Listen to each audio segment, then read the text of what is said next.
Hello, everyone. This is Whitney Will from Star Hearth Astrology, and this is the week in April that everything changes.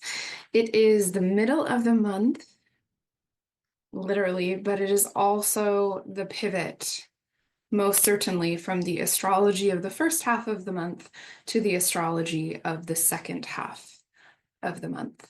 In the first half of the month, we had the end of Mercury retrograde, and then we had the end of Venus retrograde. They're both stationed direct now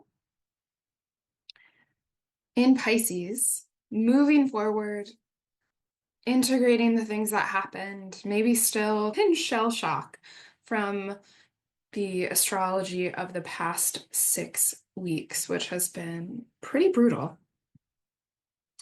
On Tuesday the 15th, we get Mercury moving out of Pisces and into Aries. At the beginning of the week and for the first half of April, we had Mercury, Venus, and Mars all in water signs. We had all of the personal planets in all of the feels.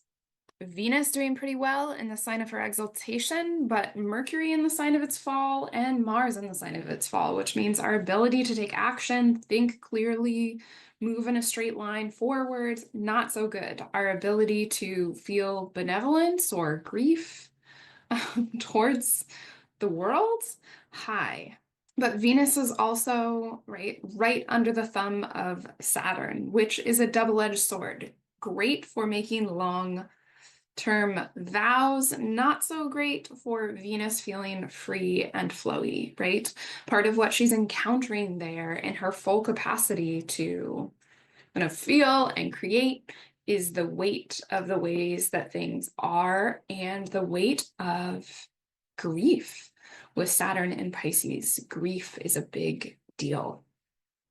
So the week of April 14th, though, things shift. We're coming down off a Libra full moon, which was uneclipsed. It happened right as Venus was stationing direct. And so that is a kind of blessing, but it comes with a huge imperative with Saturn. That is in no way freeing us or giving us a vacation from the astrology of March and April thus far. But what does happen is Mercury takes a step out of Pisces and into Aries on April 15th. So Mercury moves right into Aries, drying itself off, not experiencing traditional dignity in Aries, not out of the shadow of its retrograde. That comes in a couple weeks, but it is no longer in the sign of its fall. In fact, Mercury in Aries kind of is there to jump the gun, jumping to conclusions, speaking before thinking, really moving. And for the first couple days of that, for the 15th and the 16th and most of the 17th, we should be careful about that, because one thing that we have learned with Mars in Cancer is that things are cutting very close to home. And so Mercury and Aries, ruled by that Mars in Cancer, can be impulsively saying stuff that just hurts people, or people interpret it really hard. There's been many instances of things happening really hard. But we get Mercury in a sign where it can move a little bit more directly. So that is the kind of first significant tonal change for the month.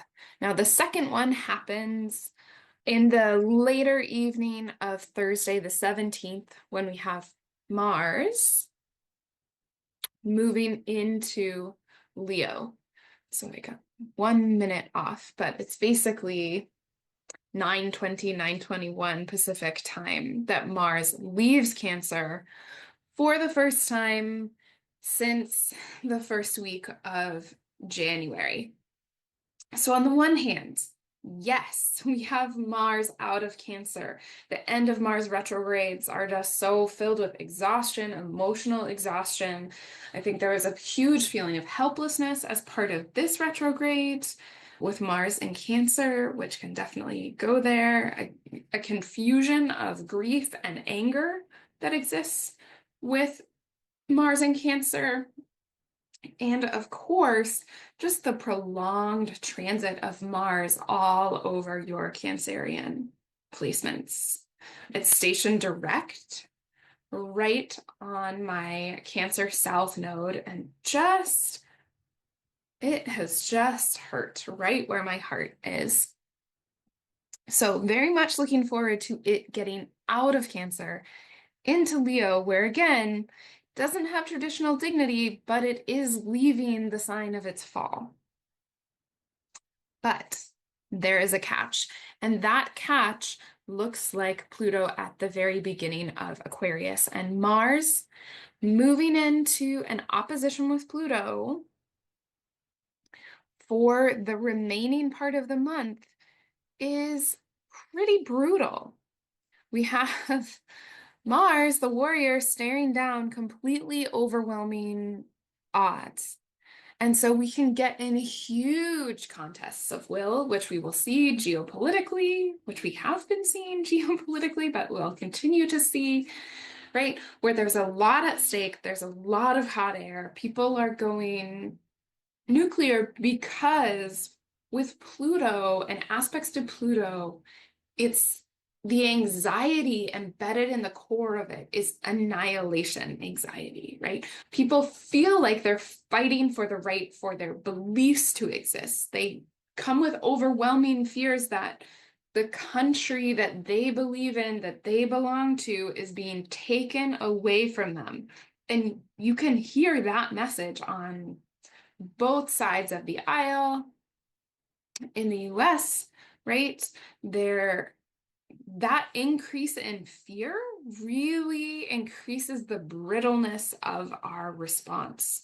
Because when we are afraid, we go into panic mode, and panic mode, we will think of extreme solutions and then apply a huge amount of urgency to them. Again, that urgency is being underscored by Mercury in Aries. Now it's nice, Mercury runs into Neptune right there in the beginning, but then starts separating. So hopefully there's a little more clarity, but still not a tremendous amount.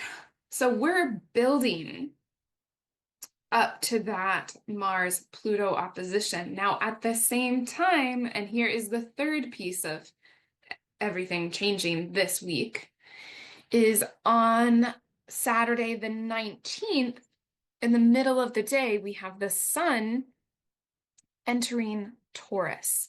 So let's zoom forward a little bit and see what that looks like. So when we zoom forward, we have the sun entering Taurus. It is forming both a square to Mars, freshly in Leo, and also a square to Pluto. So the sun steps into that and really starts working that. And when the sun steps into aspect, then we are having questions about purpose and identity and essence. Not necessarily on a personal level, because that really depends on the role that the sun plays in your chart. For instance, I'm an Aquarius rising. The sun is the ruler of Leo, the ruler of my 7th house. And so solar things always have to do with my one-on-one relationships. And that's not just my marriage and my besties, because my career, both of my careers, both astrology and mental health, are one-on-one client facing. The 7th house is also that space. So there's a lot of stuff that gets tied up in there. And so depending on your rising sign, the sun might rule a different part of your chart. If you have a day chart, the sun will be more significant. If you are born with the sun below the horizon, maybe not as much, right? There is an incredible amount of tension that is building really for the rest of April. And these squares and this opposition between the sun and Mars and Pluto all happen in the fixed signs, that when they are stressed and when they are challenged, they want to dig their heels in. Their imperative is, I'm going to lose myself if I have to change. So I'm going to try really hard not to. And the sun is trying to keep everything okay in Taurus. The sun in Taurus is gravitating towards serenity, towards safety, towards stability. So really trying to make things okay, while Mars in Leo is on a mission, has a purpose driven in its heart and its essence, that it really needs to stand for this thing. And Pluto in Aquarius is the larger context of history, of humanity, that seems to be indifferent to the plight of Mars. And so Mars panics and increases the volume. Mars and the sun are at cross purposes in figuring out how to be okay. And then we have the moon by the beginning of next week. Yeah, by the end of Tuesday, the 22nd, entering Aquarius. And so getting involved in all of that, it will be manifesting in really mundane, not in the astrological sense, in the normal sense, ways, with the moon being frustrated and really feeling that. The moon in Aquarius wants to step back, wants to zoom out. And so we might be feeling the pull to dissociate and take a step back and move out of the drama, which is totally fine in this context because it is a lot.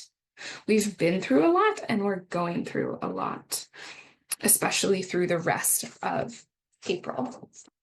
We step out of the weird vortex of eclipses, of retrogrades, and into this really crunchy space of this aspect perfecting.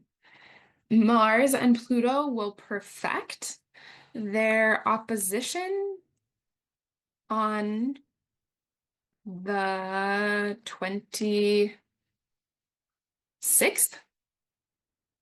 of April. And then we get our new moon in Taurus on the 27th.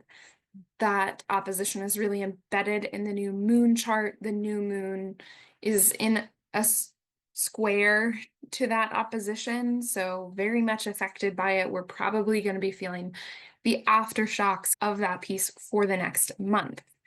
Part of the way that oppositions work is that they build tension because they were reaching maximum tension and there's a stalemate between those planets fighting for dominance. It might be that things appear to be slowing down and the tension increases as we head for the perfection of that aspect on the 26th. And then it's when it starts releasing that tension that in order to release all the stress in our bodies, all the stress in our lives, people do some crazy stuff, take some action that looks way out of proportion, that has big dramatic impacts, and it's really to help our body release the tension. So other things we can do with that, sweating, cardio with Mars is always good. Finding healthy ways to let that energy out of our bodies. Yeah, because there's going to be a lot of it, a lot of frustration. The nice thing that happens is that also on the 26th, Mercury clears the shadow of its retrograde, so then it's done very quickly. In May, both Venus and Mars clear the shadow of their retrogrades, and Mars is past that opposition with Pluto, and we won't have to deal with Mars-Pluto until the fall when Mars is in Scorpio and coming to that square. So we're released out of that for a little bit, fully out of retrograde land and into May, which really is the transitional space between our March and April astrology and our June astrology, where things look significantly easier and gentler. So it's coming. Hang in there for the rest of April. I hope you're doing well.